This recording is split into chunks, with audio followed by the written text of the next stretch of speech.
So, recapping briefly then, for the purposes of the fact that we don't have a record of our discussion on chapter 27 from the second half of Friday. Recapping, we were speaking about the expenditure multipliers, right, in what is called the Keynesian model, also called the aggregate expenditure model, also called the Keynesian cross model. And when we're talking about this aggregate expenditure model, then we're talking about basically something that's kind of like the very short run. So talking about the aggregate expenditure model, and then we're talking about the short run in a macroeconomic sense. What do we mean when we're talking about the short run? Well, what we mean generally is that the amount of capital or the amount of labor that is employed is kind of exogenously determined. We can call it fixed, and in fact when we deal with the aggregate expenditure model, we could think of a time period where we refer to the very short run, where prices are fixed as well as capital and labor.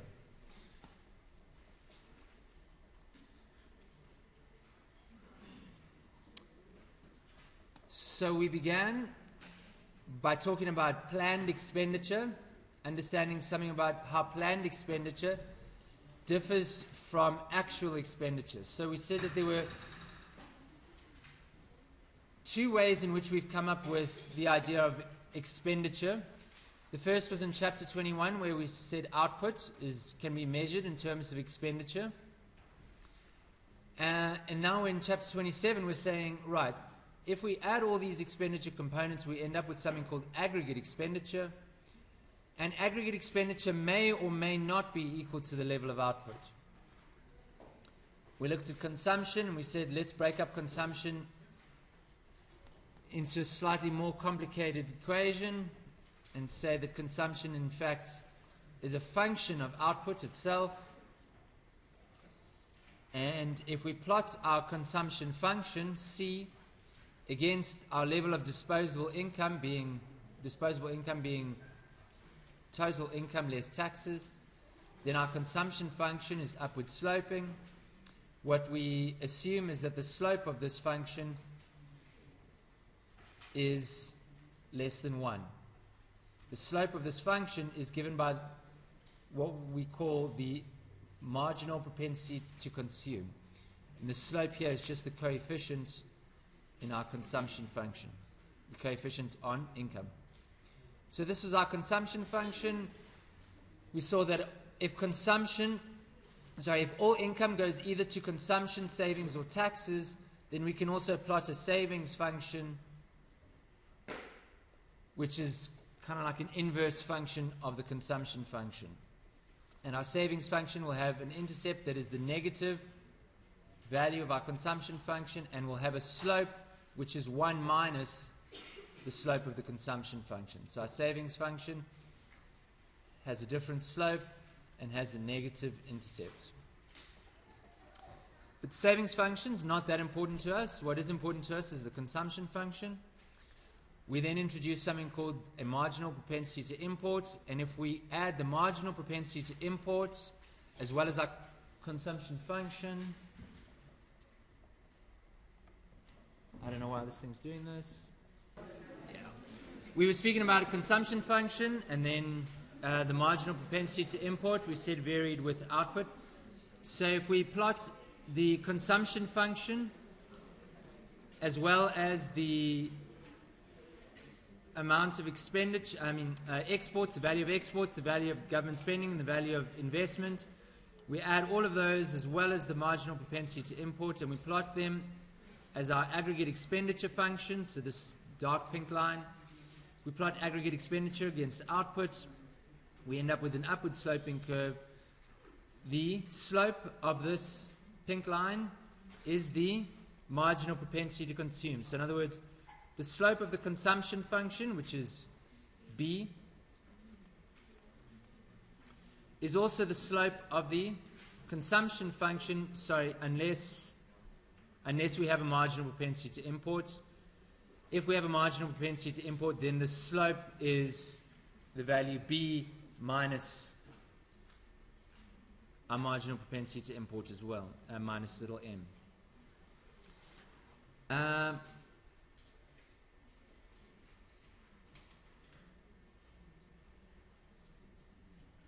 Yeah.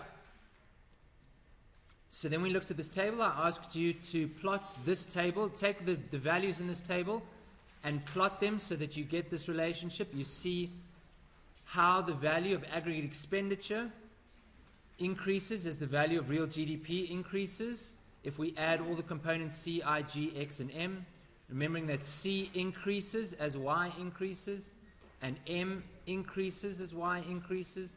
When we add all these components together, we get our aggregate expenditure total.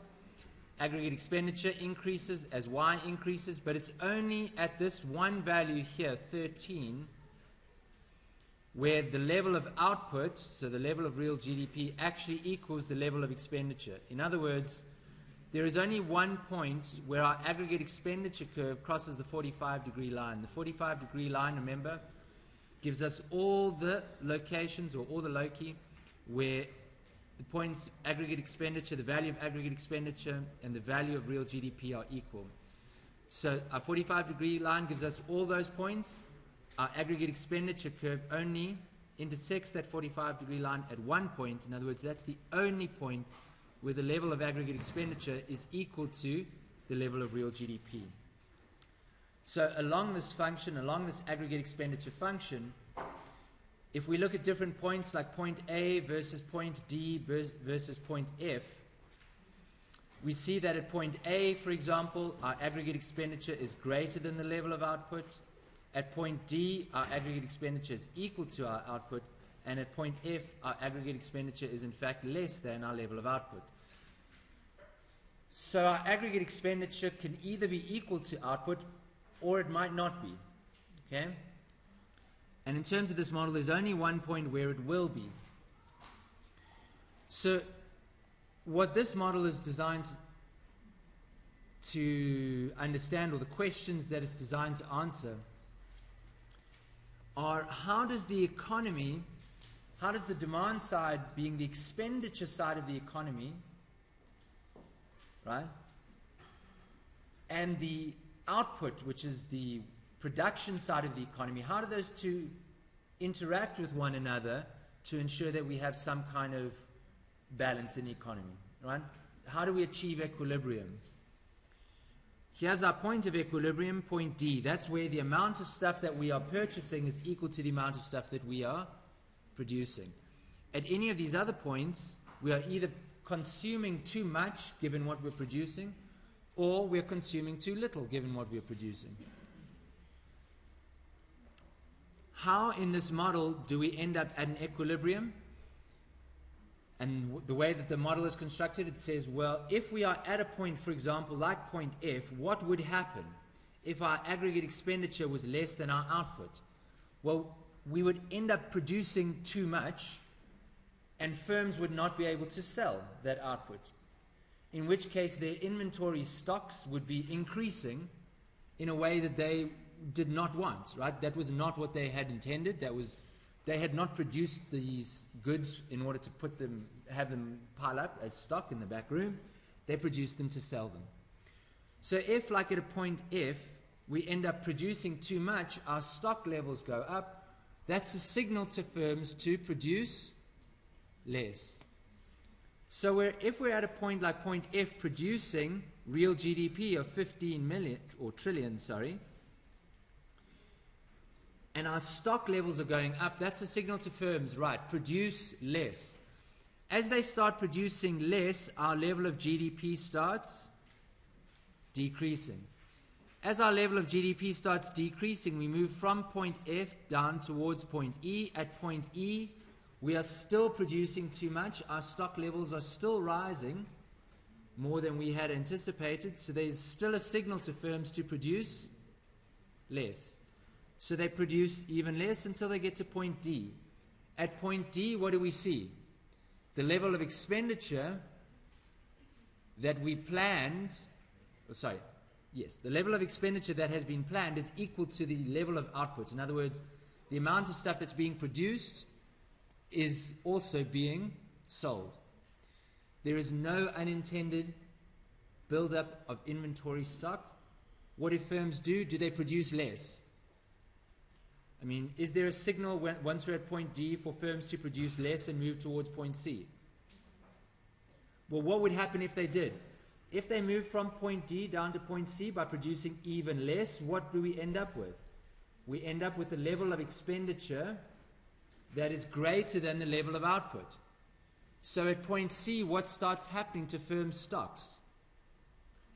They start decreasing. Any inventory that they wanted to keep aside starts falling. So they have an unintended decrease in their inventory stocks once we move to point C. What is that a signal for firms to do? Produce more. So if we're at point D and we still carry on producing less, we move towards point C, whoa, the signal changes. We start moving back towards point D. Right? So if we're below point D, we move up towards point D. If we're above point D, we move down towards point D. So the economy has a natural equilibrium process. Produce too much, we come back down. Produce too little, we come back up. Okay?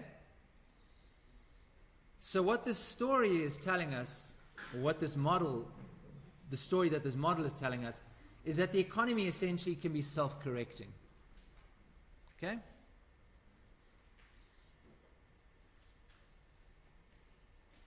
And again, here we have, if we look at each of these points, A, B, C, D, E, and F, and we look at the level of GDP at point A, the level of GDP is 10. So the level of GDP is 10 at point A, whereas the level of aggregate expenditure is 11.5. If people are purchasing 11.5 trillion rands worth of goods, but only 10 trillion rands worth of goods were produced, where did that extra 1.5 trillion rands worth of goods come from? From past inventory stocks that have now been depleted. Okay? So there's an unplanned inventory change. As we move from point A towards point D, our unplanned changes in inventory get less and less.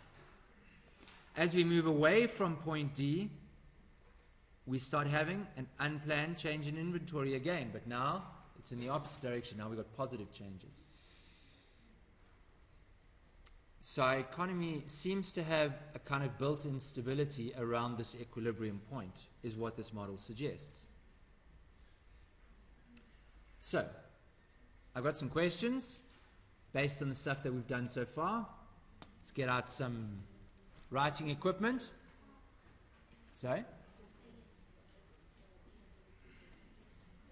Cool, cool. How's that? Better? Okay, let's go through it. Question number 9, option A. C1. Is C1 the autonomous consumption component? Is this little thing here what we would call autonomous consumption? No. Which component would be autonomous consumption? C0. Okay, so C0 would be autonomous consumption. C1 is, what is C1? Absolutely, yes it is. Is the marginal propensity to consume assumed to be positive? Yes it is. We assume that it's an upward sloping curve, right? Okay, so this part here, yeah, that's fine, but no, that part's wrong. C1 is the autonomous consumption component. No, not negative. C1 is the marginal propensity to consume. Yeah, it's assumed to be negative. C0 is the marginal propensity to consume. Is it assumed to be positive? C0, is that assumed to be positive? Yeah. We assume that the consumption function has a positive intercept. We assume that there is some amount of spending that you will be doing regardless of whether you're earning income or not, and that it's a positive amount. So C0 is the autonomous consumption component. Yes. It's assumed to be positive. Yes. Okay. Cool. Question 10. given the diagram below, if an initial increase in investment of 100, so we're increasing investment, so change in I equals 100. If we increase investment by 100, and this causes a shift in aggregate expenditure from A0 to A1, so what's happening? Our curve, our aggregate expenditure curve, AE, is shifting from AE0 to AE1. The marginal propensity to consume, so the MPC, is equal to what? What is the MPC? That's little b, right? In our consumption function. Okay? If we are not told anything about a marginal propensity to import, so little m, if we're not told anything about little m, then we can just assume it's 0. Okay? This is taken from a test paper where there was no marginal propensity. From a year when the textbook didn't have a marginal propensity to import. Okay? So m is just assumed to be 0. So we need to calculate B. We've been given a change in I, and we've been given this diagram. I can show you the options quickly. You've got 5 over 6, 5, 1, 1 and 1/6, or 6. So don't worry too much about those. What do you think it is? Do you get 1 over 6? But there isn't an answer 1 over 6? What have I done wrong? I know what I've done wrong, but I'll come back and explain it after I've done this part here. We're going to introduce a new concept called the multiplier. What is the multiplier? The amount by which a change in autonomous expenditure is magnified to multiplied to determine the change in equilibrium expenditure and real GDP. Okay? In other words, when we increase our aggregate expenditure by some amount, as we saw in the previous example, it leads to an increase in equilibrium output. Okay? The amount by which this increases is much smaller than the amount by which equilibrium real GDP increases. Why is that? Well, the reason why is because the slope of this curve is less than 1. Okay? So when we increase our autonomous expenditure amount by some small amount, the magnitude by which real GDP increases is what the multiple of the initial amount of aggregate expenditure is what we call the multiplier. So the change in autonomous expenditure leads to what you could refer to as an amplified change in equilibrium. So equilibrium expenditure increases by more than the increase in autonomous expenditure. That multiple of the number of times more by which it increases is what we call the multiplier. How do we get to the multiplier? And why is the multiplier greater than 1? Because induced expenditure increases, an increase in autonomous expenditure induces further increases in expenditure. Okay? What does that mean? Remember that our consumption component of aggregate expenditure, C equals A plus BY. Okay? When any component of aggregate expenditure increases, Y increases. Okay? So let me write it again. Sorry, let me just write it. At equilibrium, we know that Y is equal to consumption, which is A plus BY, plus investment, plus government spending, plus X minus M. Okay?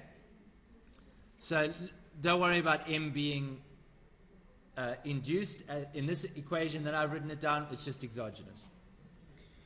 So Y at equilibrium. So at equilibrium.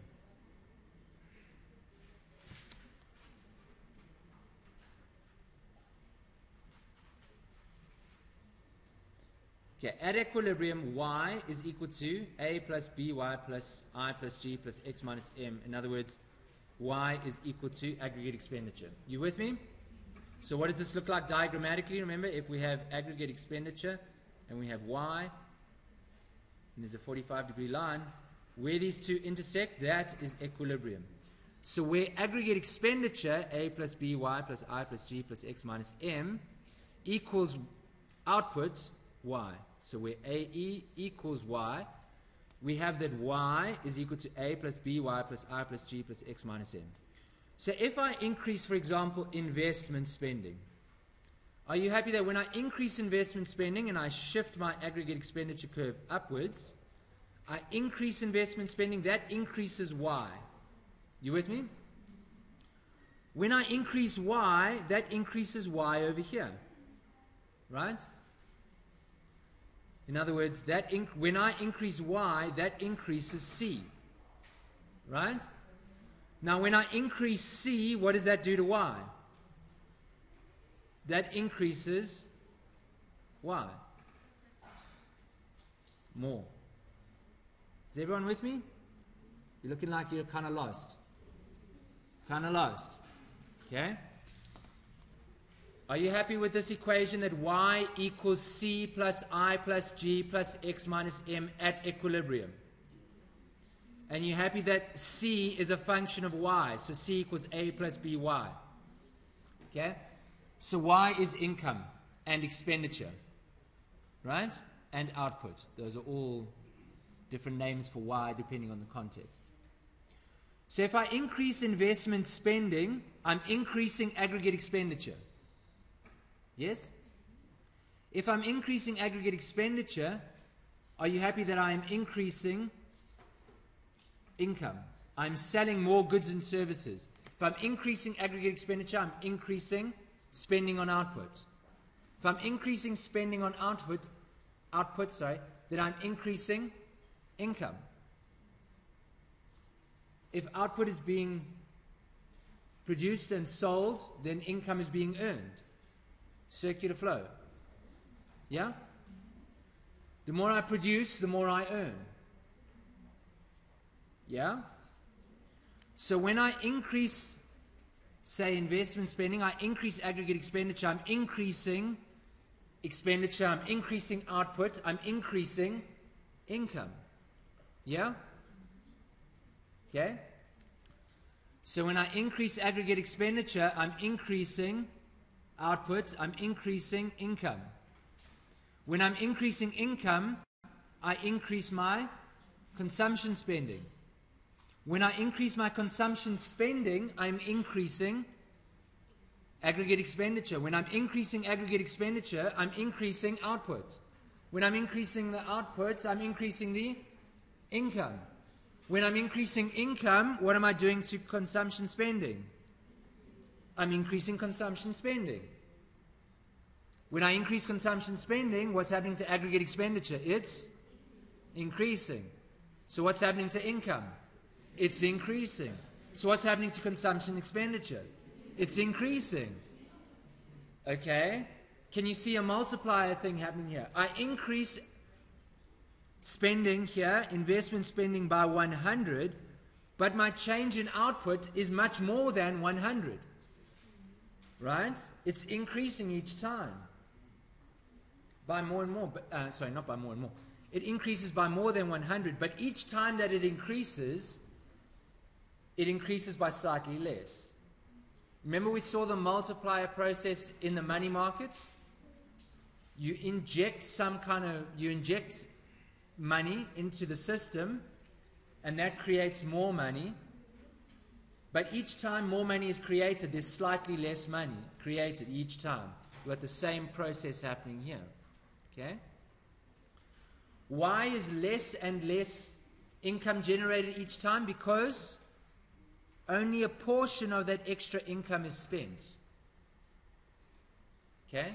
So if 80% of that income is spent each time, then it's only going to increase each time by 80% of what the increase was the previous time. So each time it goes up by slightly less. Less. Until ultimately we end up with a much higher value of output than what our initial increase in autonomous consumption, autonomous spending was. So what does that look like? Here's our multiplier process. If we increase spending by some amount initially, The next time it increases by slightly less, and slightly less, slightly less, slightly less, slightly less, etc., etc., etc. Okay. Remember from our money multiply process that this is an exponential process, except it's decreasing exponential, right? In other words, we've got a geometric sequence that is decreasing. Yeah, so it's gonna tend towards some final equilibrium point.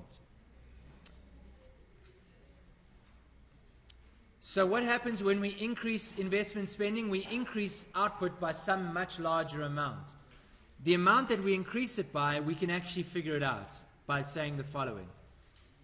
At equilibrium, where y equals a plus by plus I plus g plus x minus m, I can rewrite this equation slightly differently as follows. Y minus, sorry, I haven't got taxes in here. Ignore taxes, so I'm just going to assume that taxes are 0. Taxes are 0 and little m is 0. Those are my assumptions just to make calculations easier. So when I rearrange my equation, I've got y minus, and I'm going to take this by onto that side of my equal sign. So I've got y minus by is equal to a plus I plus g plus x minus m.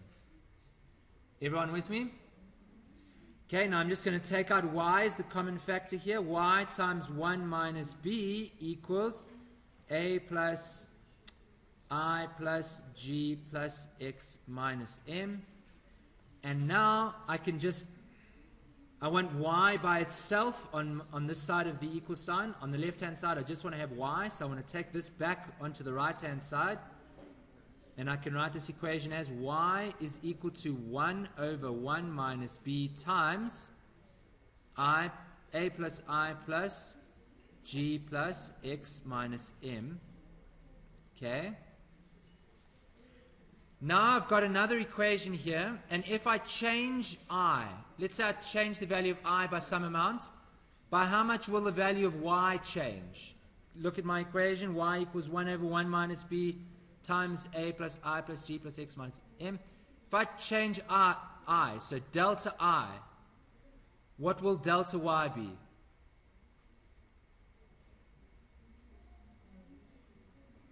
It will be, delta y will be 1 over 1 minus b times delta I. Are you with me or not? Did I lose you in standard, what's it, grade 10 somewhere? Yeah. How do I write this equation? I can write this equation in terms of differentials. Now I forget what the word is. Anyway, I can differentiate this equation. Delta y over delta I is equal to what? Delta y by delta I, what is that equal to? Do we need to do some maths here?